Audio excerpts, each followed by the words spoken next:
all of a sudden, we are in this period where clean energy equals energy security and energy sovereignty. And that's changed the dynamic significantly at a policy and therefore market level. We need to really accelerate.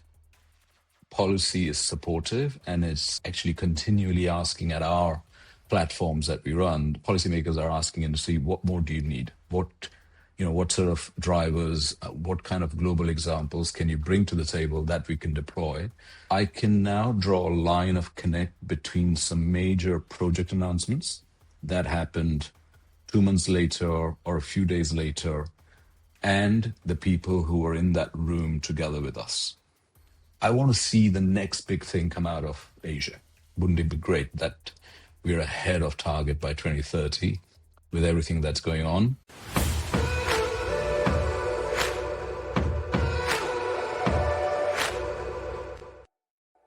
Hi everybody, welcome back to EP.IC Events by the EP.IC Podcast. Now this podcast is all about conferences and exhibitions around Asia.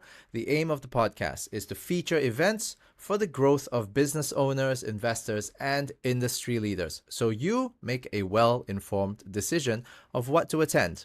Now before we introduce our guest, give us a follow, and that simple gesture helps us get a bit of a wider audience and a bigger professional pool that we can invite onto the show. Now onto the podcast.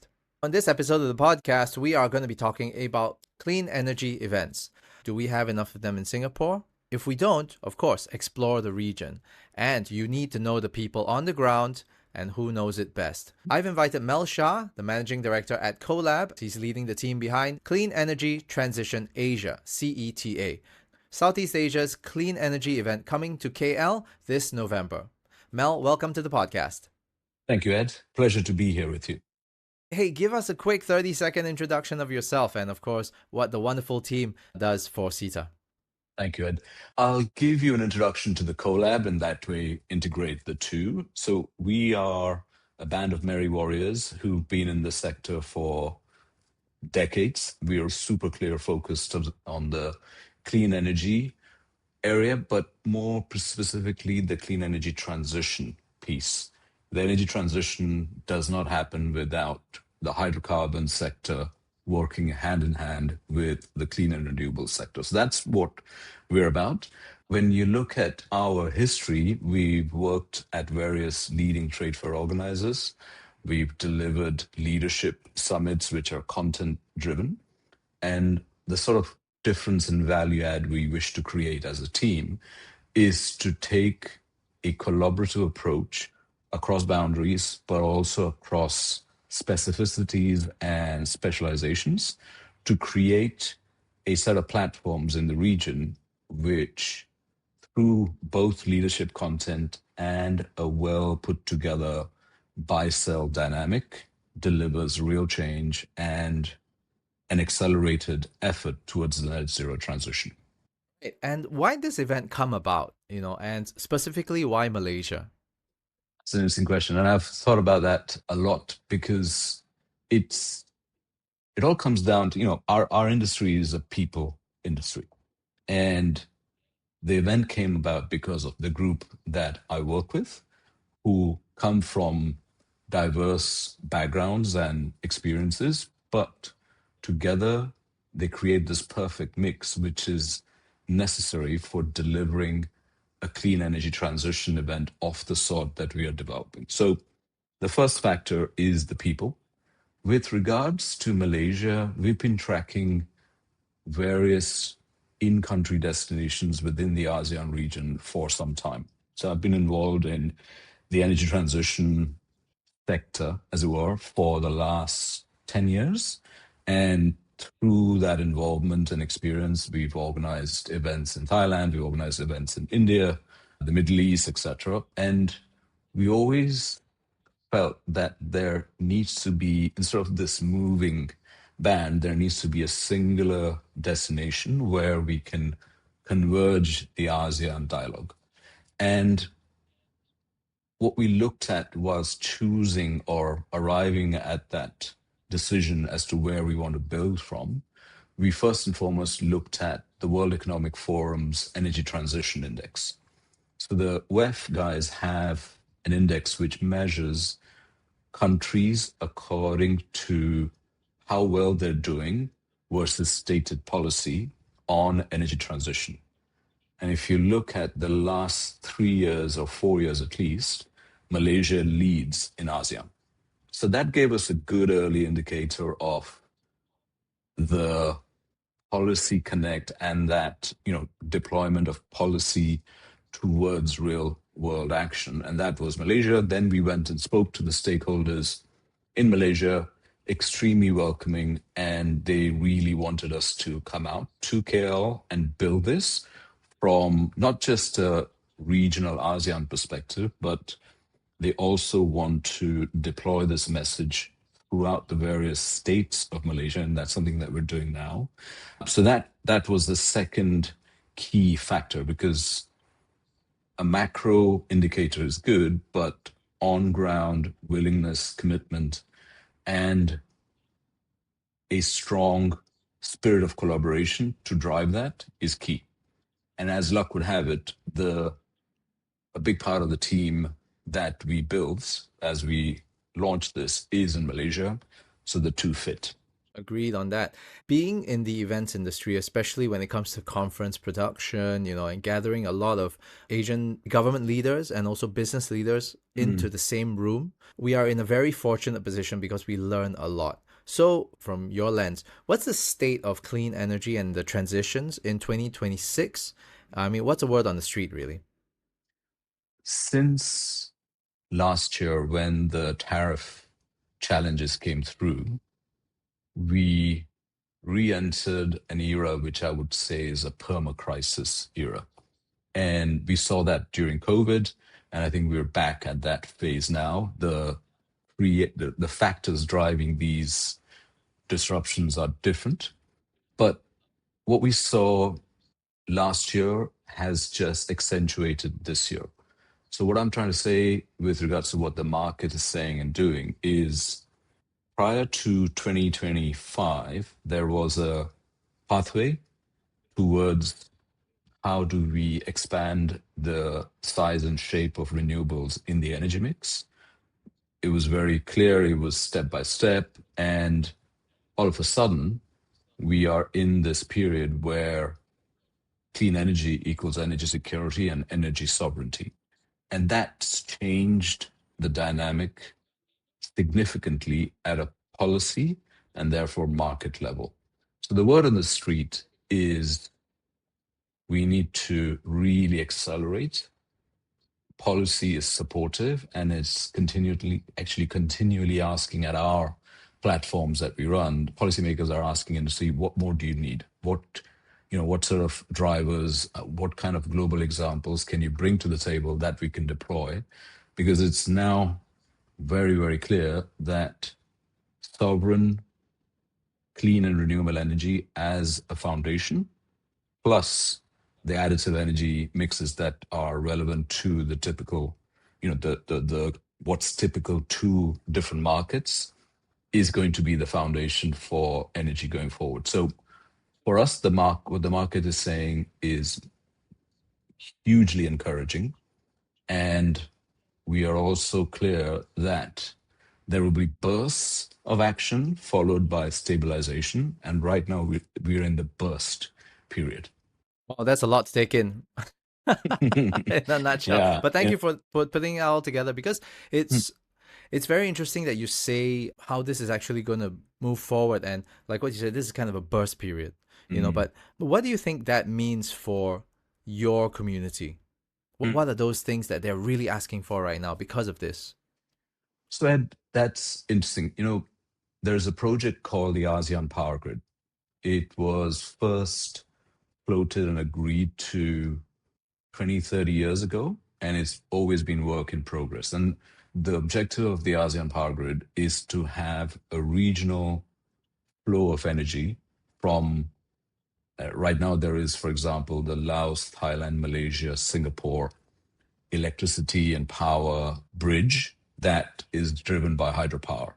But it's essentially that example showed the region that one country which has abundance of natural resources that is a good baseload fuel for power can export out and help out and contribute to another country's clean energy mix. So in the recent past, the ASEAN Power Grid and that interconnectivity has gone into, I feel, implementation mode. There's a lot of discussions that have been had, especially driven by Singapore, around bringing in clean energy in a dispatchable way from neighboring countries. That, Ed, is where most of the action around what can we make possible to drive this even faster. So the interconnection between ASEAN countries with the APG is one key element that people are looking forward to. The other element, as always, is to plot how policy is going to evolve. Today, exporters in the region exporting out to Western Europe or even the US, they have to comply now with stringent ESG standards as well as GHG emission perspectives. There's CBAM. So that compliance inflection point is also now. So companies are working very hard at every level, whether it's an SME, MSME, or very large enterprise. They're working very hard to decarbonize their supply chains, decarbonize their production chains. And that, again, has come at this intersection of what we're seeing geopolitically as well as regulatory. So on that part, people operating in my sector are looking at, okay, what are the compliance mechanisms going to look like in market? So Singapore has a very strong carbon tax framework in play, and it's working well. Malaysia is about to implement that, and we'll see more of that. So that carbon tax and carbon mechanisms, again, is going to drive further investment in clean and renewable.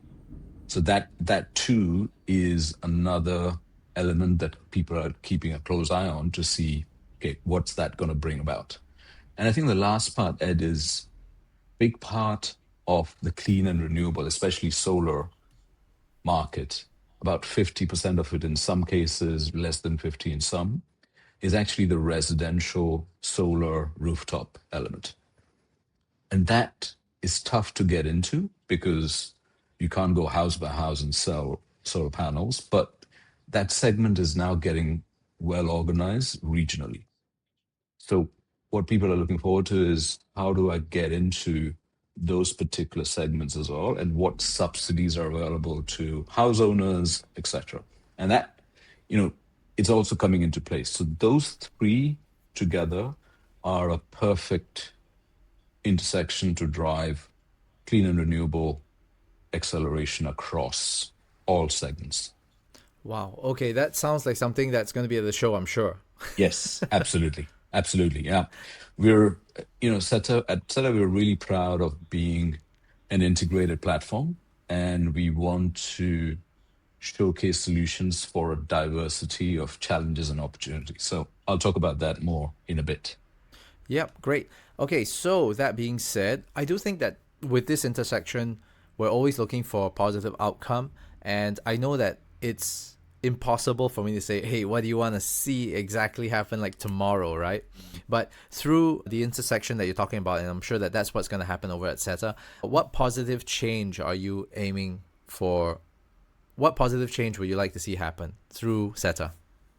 That's, Ed, one of the really kind of rewarding moments in being involved in our sector is you can drop a connect between something that happened at your event and what you see happen in the market a few months, even sometimes a few years later, right? So I remember a very specific illustration of that. Oh, that's so great that this happened, was back in the day when I was operating food and drink trade fairs in India. We had an exporter of fresh fruit juices from Turkey who exhibited for the first time, and they kept coming back. And years after I'd left that, I'd gone into one of the supermarkets in India to, do the daily shop or whatever, and I saw their brand all over that shop. And that was a great moment to go, they made it well. They did it well, but their first entry point was our trade fair. Similarly, with CETA in the last 2+ years that we've been running it, we've had some very interesting and important closed door roundtable meetings between policymakers and CXOs across the segment, right? From investors to clean energy operators to integrated energy players, etc. To hyperscalers, data centers, the energy buy side meets the energy sell side and policy at the same time in these roundtables that we run alongside. And I can now draw a line of connect between some major project announcements that happened 2 months later or a few days later, and the people who were in that room together with us. I'm not allowed to say the names because we run these roundtables in a Chatham House setting, but the change that we want to drive and create is these quantum leaps from a perspective of large projects, but also a very well targeted buy sell connect at our events between a particular solution and a challenge, right? So I think the change that we want to create over time is, could we increase the portion of clean and renewable as part of the region's energy mix by 5 percentage points in the next 3 years? Because that's what we need to do to get to our 2030 goals. So we measure based on those macros, but those macros have to be worked on year in, year out, month in, month out.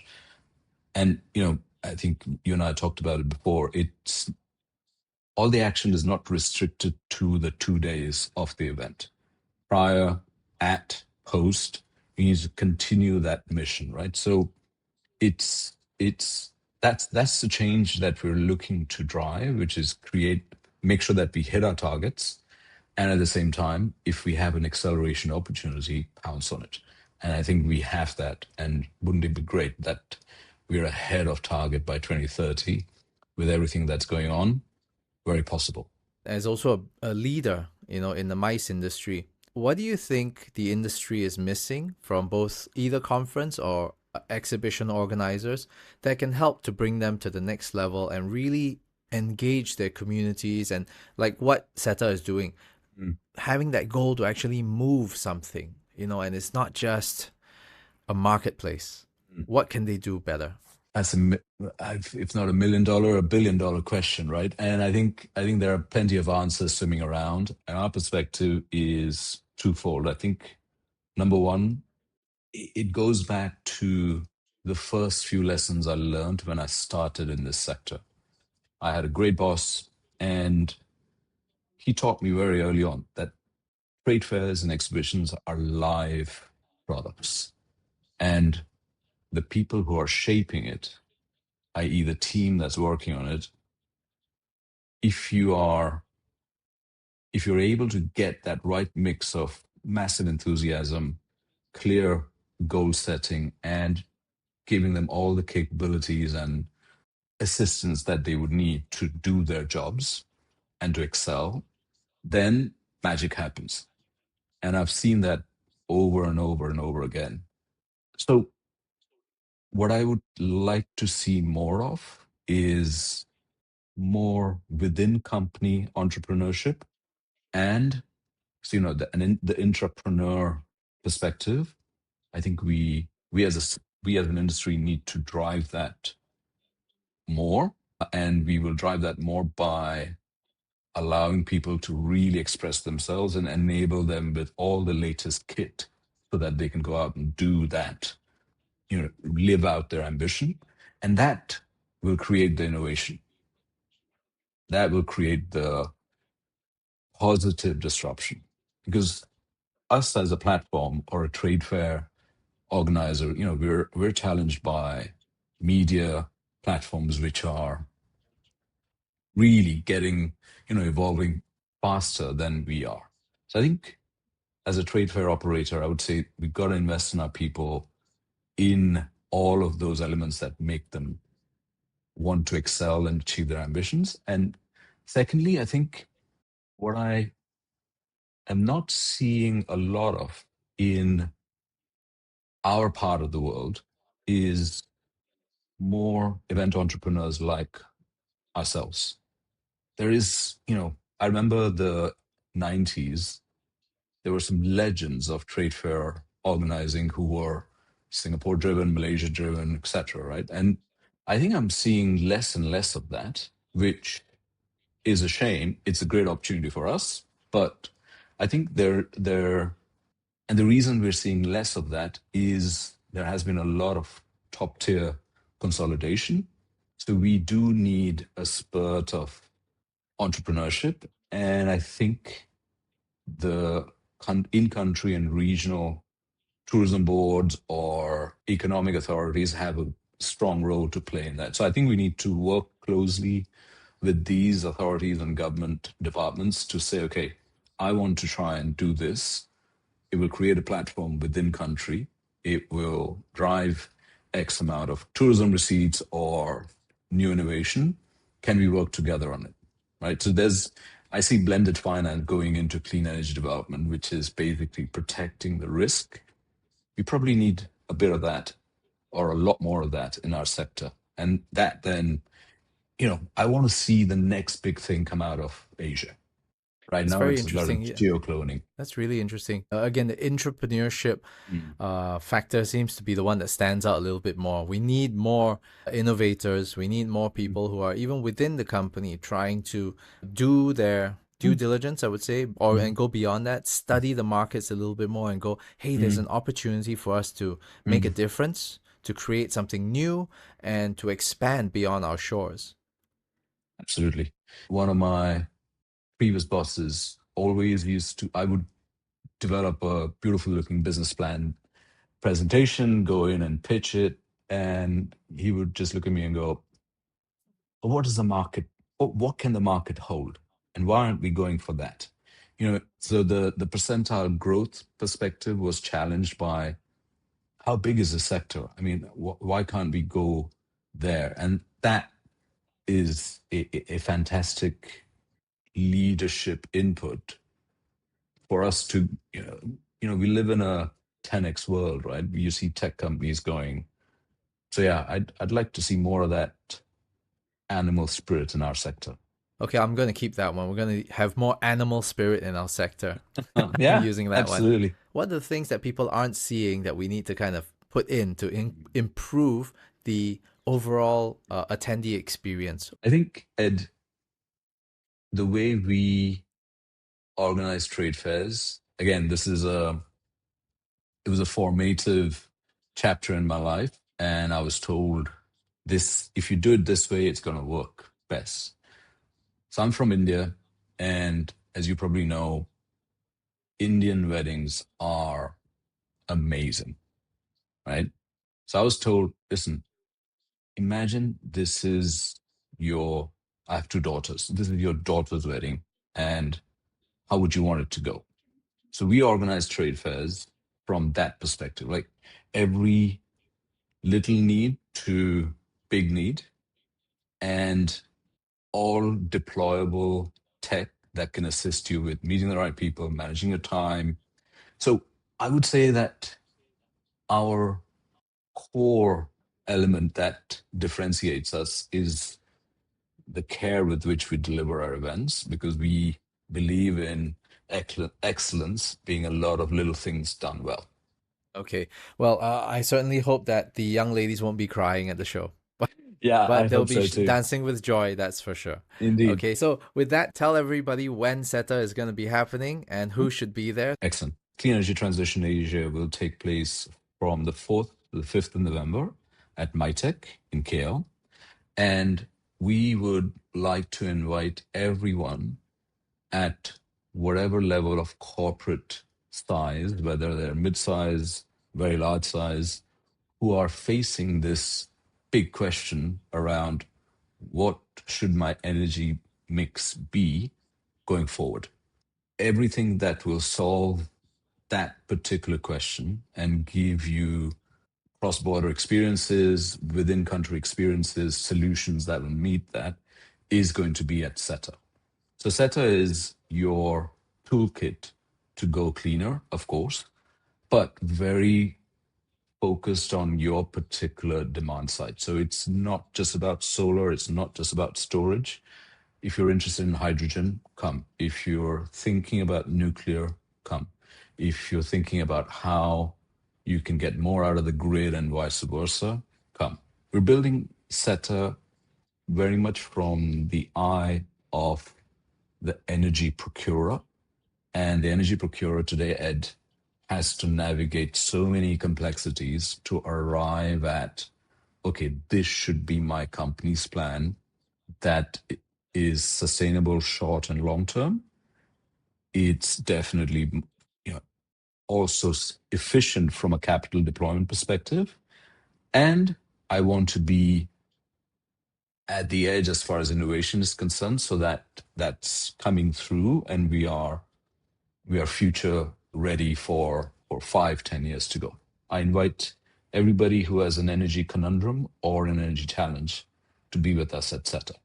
Okay, that's it on this episode of Epic Events here with Mel Shah. And of course, they're the team behind CETA, Clean Energy Transition Asia. So be sure to connect with him. Also go onto the website and find out a little bit more so that you can have the answers in your energy conundrums. That's the end of this episode of the podcast. We'll see you in the next episode of Epic Events or the Epic Podcast. Bye, everyone. Thank you very much, Ed.